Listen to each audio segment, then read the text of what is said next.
Once there was a man who felt his life had no meaning. He was bored and tired, struggling to find happiness. One day he met a Zen master named Uji. He asked for advice on how to find true happiness and relieve his suffering.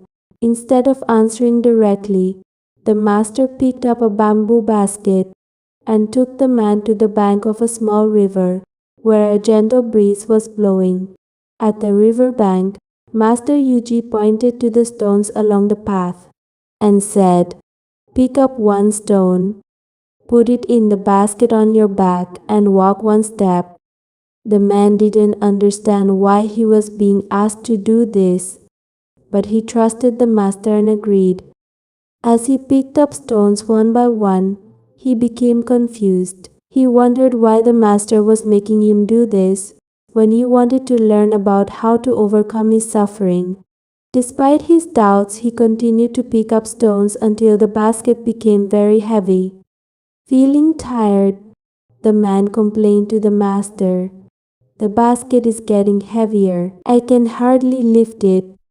Master Yi smiled and said, "The reason you can't be happy is that you are carrying too many things."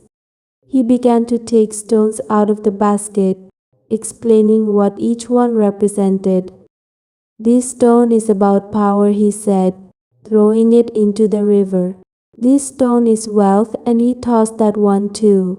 He continued, discarding stones that symbolize pleasure, anxieties, loneliness, and worries.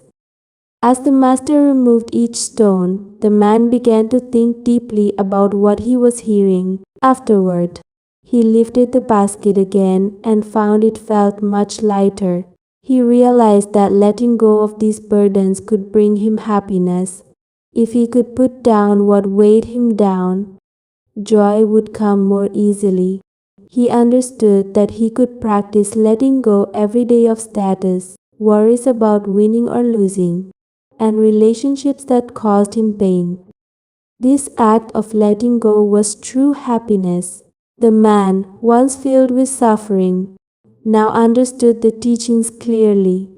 He bowed to Master Uji, grateful for the wisdom he had gained. He learned that holding on to burdens is like carrying more stones, only made his heart heavy and prevented him from feeling joy. By simply putting down what he no longer needed, he could experience the lightness and brightness of life once again. Dear friends, true happiness comes from letting go of burdens and attachments. By releasing what weighs us down, such as worries, fears, and unnecessary desires, we can find peace and joy in life. So, let everything go that's not in your control and live a free life.